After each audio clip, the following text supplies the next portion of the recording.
মালয়েশিয়াতে পড়তে আসা কি সত্যি একটা স্ক্যাম? এখানে পড়তে আসলে আপনি কি সত্যি আপনার কোয়ালিটি এডুকেশনটাকে এনশিওর করতে পারবেন? মালয়েশিয়াতে পড়তে আসার এই বিষয়টা আজকে আমি ২ ভাগে ভাগ করে নিয়েছি। ১ম কথা, কেন আপনি মালয়েশিয়াতে পড়তে আসবেন? এবং ২য়, কেন আপনি মালয়েশিয়াতে পড়তে আসবেন না? প্রথমত হচ্ছে, আপনি যদি চান যে একটা বাজেটের ভেতরে আপনি একটা কোয়ালিটি এডুকেশন চাচ্ছেন, ইন্টারন্যাশনাল ডিগ্রি চাচ্ছেন, সেক্ষেত্রে আমার মনে হয় মালয়েশিয়া আপনার জন্য one of the best choice. কেননা বাংলাদেশ থেকে এখন অন্যান্য দেশে স্টুডেন্টদের পড়তে যাওয়ার যে জার্নিটা এটা অনেক কঠিন হয়ে গেছে। এবং এই মোমেন্টে বাংলাদেশ থেকে একটা ইন্টারন্যাশনাল ডিগ্রি নেওয়ার জন্য অন্য দেশে মুভ করার জন্য আমি মনে করি বাংলাদেশি স্টুডেন্টদের Malaysia is going to be one of the best choice. Because এই জায়গাটাতেই মালয়েশিয়া অন্যান্য দেশের থেকে বাংলাদেশের স্টুডেন্টদেরকে এখনো যে পরিমাণে স্কোপ দিচ্ছে, এই স্কোপটা অন্য কোনো দেশে আপনি এখন বর্তমানে পাবেন না।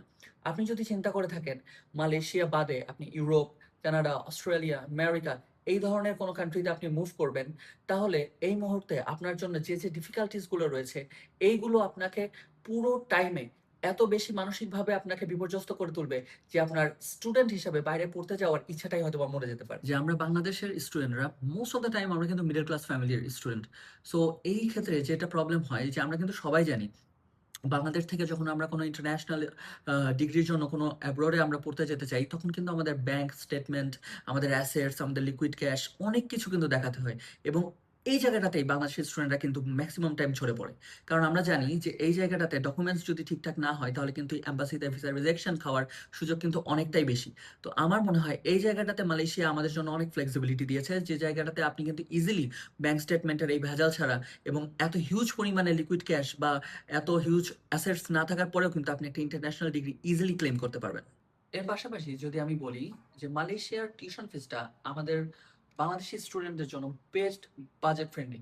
এটা আপনার খুবই অ্যাফোর্ডেবল এবং আপনি যদি বাংলাদেশের প্রাইভেট ইউনিভার্সিটির সাথে কম্পেয়ার করেন তাহলে কিন্তু ঠিক কাছাকাছি একটা বাজেটে কিন্তু আপনি মালয়েশিয়াতে একটা ইন্টারন্যাশনাল ডিগ্রি নিতে পারেন। এছাড়াও যদি আমি কম্পারিজন করি যে বাংলাদেশে যদি আমি ঢাকাতে পড়াশোনা করি, যদি মেসে থাকি, তাহলে কিন্তু মোটামুটি ওখানে ১০ থেকে ১৫,০০০ টাকা পার মান্থ একটা স্টুডেন্টের কিন্তু থাকা খাওয়া বাবদ কিন্তু খরচ হয়ে যায়। ঠিক একইভাবে যদি আপনি মালয়েশিয়াতে যদি কম্পেয়ার করেন লিভিং এক্সপেন্স এর ক্ষেত্রে, আপনি কিন্তু ২৫ থেকে ৩০,০০০ টাকা যদি খরচ করেন তাহলে কিন্তু ইজিলি আপনি আপনার পুরো মাস কিন্তু এখানে আপনি ইজিলি থাকতে পারছেন। অন্যদিকে আপনি যদি মালয়েশিয়ার সাথে যদি ইউরোপ, আমেরিকা কিংবা কানাডা, অস্ট্রেলিয়া এরকম কোনো দেশের সাথে আপনি কম্পেয়ার করেন তাহলে সেক্ষেত্রে কিন্তু একটা স্টুডেন্টের মাসিক খরচ ওখানে ১ থেকে ১.৫ লক্ষ টাকা পর্যন্ত যার লাইফস্টাইল অনুযায়ী হতে পারে। এখন আমরা আলোচনা করব যে কারা মালয়েশিয়াতে আসবেন না বা কাদের জন্য মালয়েশিয়া না। আপনারা যারা আপনাদের সারাউন্ডিংস এর ফ্রেন্ডস, ফ্যামিলির কাছ থেকে ইউরোপ, আমেরিকা, অস্ট্রেলিয়ার কথা একদম শুনতে, শুনতে আপনাদের মাথার ভিতরে স্টোর করে নিয়েছেন এবং যাদের ব্রেইনের ভেতরে আছে যে অস্ট্রেলিয়াতে যাওয়ার পরে, আমেরিকাতে যাওয়ার পরে, কানাডাতে যাওয়ার পরে আপনি অ্যাজ এ স্টুডেন্ট হিউজ পরিমাণে ইনকাম করতে পারবেন। আপনি বাসায় সেই টাকা পাঠাতে পারবেন এবং আপনার লাইফস্টাইল অনেক হাই হয়ে যাবে। এই ধরনের মেন্টালিটি যাদের মাথার ভিতরে সেটআপ হয়ে গেছে, তাদের জন্য আসলে মালয়েশিয়া না। মালয়েশিয়া আসলে এমন একটা দেশ, যে দেশটাতে আপনি আপনার পড়াশোনার পাশাপাশি আপনার মোটামুটি লিভিং এক্সপেন্স এবং আপনার খরচ আপনি ইজিলি মেইনটেইন করতে পারবেন। বাট হঠাৎ করে আঙুল ফুলে কলা গাছ হওয়ার মতো কোনো ওয়ে নেই। এখানে আপনি পড়াশোনার পাশাপাশি যদি কোনো ইনকাম করেন, সেই ইনকামটা দিয়ে আসলে আপনার এখানে লিভিং এক্সপেন্স এবং আপনার টিউশন ফিস এইগুলা মেইনটেইন করতেই আপনার পুরোটা চলে যাবে। আপনি এখানে আহামরি হুট করে অনেক টাকার মালিক হওয়ার মতো কোনো স্বপ্ন দেখার কোনো ওয়ে নেই। মালয়েশিয়াতে আপনি আসলে যতদিনই পড়াশোনা করেন না কেন, এখানে কিন্তু আপনার পিআর পাওয়ার কোনো সুযোগ নাই।